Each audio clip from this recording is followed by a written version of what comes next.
In a small village nestled along the banks of the mighty river Niger, where ancient baobab trees stood guard and red dust painted the evening sky, lived a young girl named Adanna.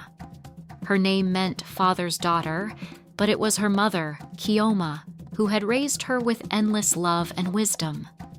Kioma was known throughout the village for her skill in weaving beautiful Adir cloth, patterns that told stories of their ancestors and the spirits that walked among them. Adanna was blessed with her mother's gentle spirit and a faithful companion, a scraggly brown dog she called Oza, meaning savior in her language. She had found Oza as a puppy, whimpering beneath a market stall during the dry season, and despite their poverty, Kioma had allowed her daughter to keep the dog, saying, "A pure heart that shows kindness will always be rewarded by the ancestors." Their humble compound consisted of a small mud brick house with a thatched roof, where they lived simply but happily. Each morning, Adanna would help her mother prepare akara for breakfast, the aroma of fried bean cakes filling their home as they discussed the dreams they had during the night. For in their culture, dreams were messages from those who had crossed over to the other side. But happiness, like the Harmattan winds, can be fleeting.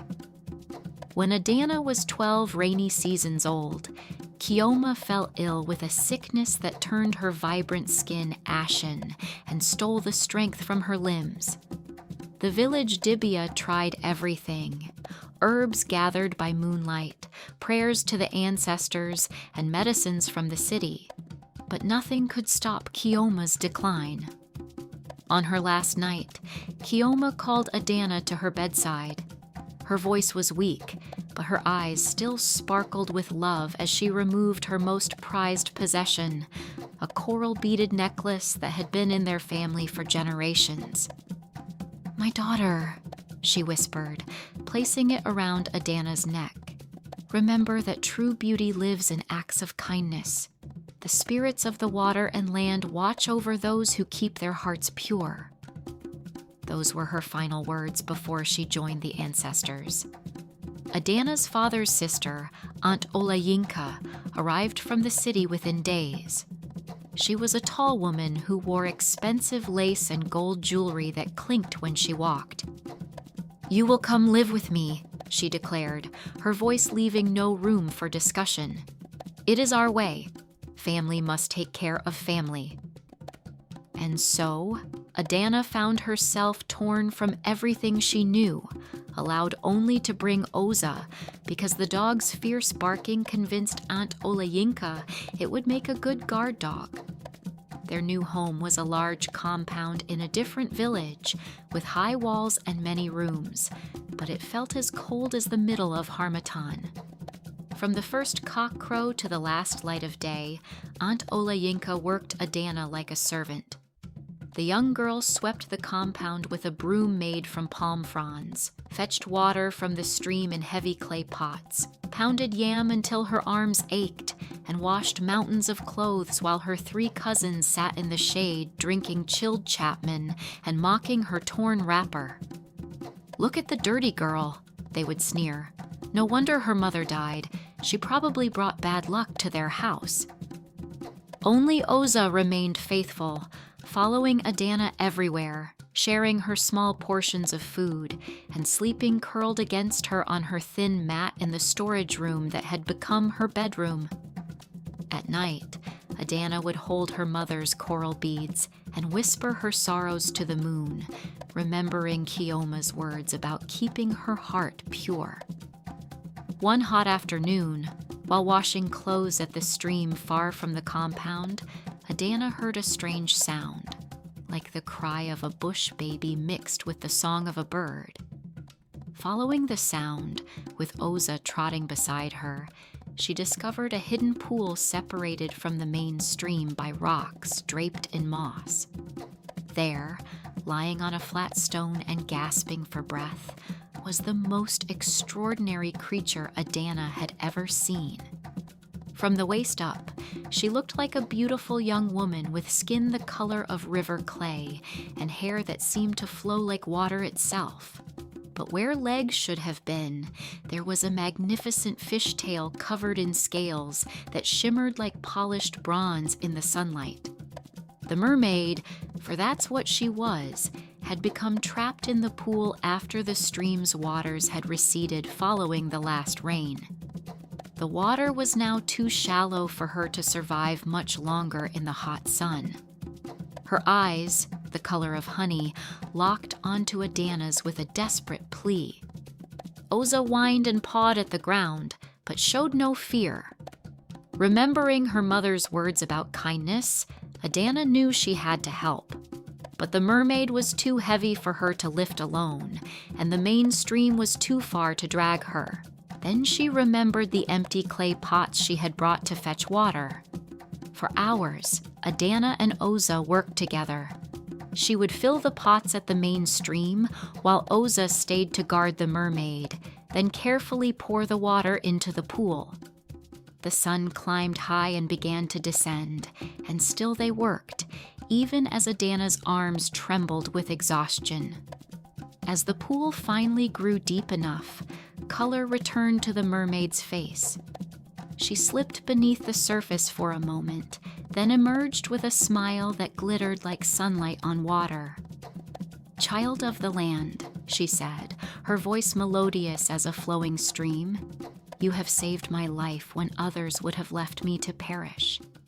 I am Mami Wata, guardian of these waters, and kindness such as yours must be rewarded." She removed a single scale from her tail, which transformed in her hand into a small mirror made of polished bronze. "Look into this mirror each morning, and your true beauty will shine forth for all to see. But remember, beauty without kindness is like a river without water." That night, Adanna kept the mirror wrapped in her mother's old wrapper, tucked safely away with her coral beads. Each morning, she would look into it briefly before starting her chores. Slowly, things began to change. Her skin took on a glow like the first light of dawn. Her hair, though simply plaited, shone like polished ebony. Her eyes sparkled with an inner light that reminded people of cool water in the dry season.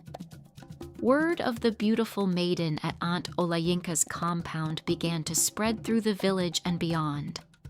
Even her fine cousins could no longer find ways to mock her, for her beauty was the kind that came from within and could not be copied with expensive creams or jewelry. It happened that the prince of their kingdom was traveling through the village. He had refused all attempts by his parents to arrange a marriage, saying he would only marry a woman with true beauty, one whose heart matched her face. When he first glimpsed Adanna at the stream, fetching water with Oza faithfully by her side, he was struck not just by her beauty, but by her gentle way with the village children who had gathered around her to hear one of her stories. When Aunt Olayinka heard that the prince had been asking questions about the beautiful maiden at the stream, her heart filled with bitter jealousy. "My own daughters, with all their expensive education and fine clothes, have never caught a prince's eye," she seethed. She became determined to keep Adanna hidden away. From that day on, Aunt Olayinka forced Adanna to work only inside the compound, sending her cousins to fetch water instead. When important visitors came, she locked Adanna in the hot, dark storeroom with only Oza for company. She spread rumors in the village that Adanna had been called away to care for a sick relative in a distant town. But the prince was not so easily fooled. Each time the prince visited the compound, Aunt Olayinka presented her daughters in their finest clothes, but he kept asking, "Where is the maiden I saw at the stream? The one whose smile brings light to children's faces?" Aunt Olayinka would make excuses, saying, "Oh, that was just a servant girl who has gone away," or, "You must be mistaken, my prince." There is no such girl here." But Oza, clever dog that he was, had other plans. Each time the prince visited, the dog would bark in a special way, a sound that carried across the compound to the storeroom where Adanna was hidden. Though locked away, Adanna could hear the comings and goings, and her heart ached with loneliness. One particularly hot afternoon, while Aunt Olayinka was distracted showing her daughter's accomplishments to the prince, Oza managed to sneak away. The faithful dog scratched and whined at the storeroom door, making such a commotion that the prince heard it above the aunt's chatter and the cousins' forced laughter. "What is that sound?" the prince asked, already walking toward the noise despite Aunt Olayinka's attempts to direct him elsewhere. "Oh, it's nothing, my prince. Just a silly dog. Come, let me show you my eldest daughter's skill with the talking drums." But the prince was already following Oza, drawn by some instinct he couldn't explain. When he reached the storeroom, he heard a soft voice singing a familiar melody, the same song he had heard at the stream. Without hesitation, he demanded the door be opened. Aunt Olayinka, her face ashen, knew her scheme had been discovered. With trembling hands, she produced the key. There sat Adanna, surrounded by yam peels and old baskets, yet somehow more radiant than ever. Her mother's coral beads gleamed at her throat, and despite her humble circumstances, her inner beauty shone forth like a full moon on a clear night. Oza bounded to her side, her tail wagging triumphantly. The prince was furious at Adanna's mistreatment, but she placed a gentle hand on his arm. "My aunt did what she thought was best for her daughters," she said softly. "Let us not let bitterness poison this moment." Her forgiveness, freely given despite years of cruelty, proved beyond doubt that her heart was as beautiful as her face. Soon, it was time for the prince to choose a wife, and as tradition demands, every crowned prince has to visit the river to be sure of who he is choosing as wife. The prince went to the stream where Adanna had first caught his attention. There, it is said, Mami Wata appeared to him and told him the story of Adanna's kindness. She gave her blessing to the union, saying, "She has the heart of a true queen, one who knows that power lies not in commanding others, but in lifting them up." The wedding celebrations lasted 7 days and 7 nights. Adanna wore her mother's coral beads with her wedding clothes, and Oza walked proudly beside her, wearing a new collar of cowrie shells. Aunt Olayinka and her daughters were given seats of honor, for Adanna's heart held no bitterness. She had learned that carrying anger was like drinking poison and expecting the other person to fall ill. In time, Adanna became known as the queen, who listened to her people's stories, who never turned away a child in need, and who kept a special place in the palace gardens for all the stray animals that found their way there. The mirror from Mami Wata was placed in the palace shrine, where it reminded everyone that true beauty comes from kindness, and that even the smallest act of compassion can change the course of many lives.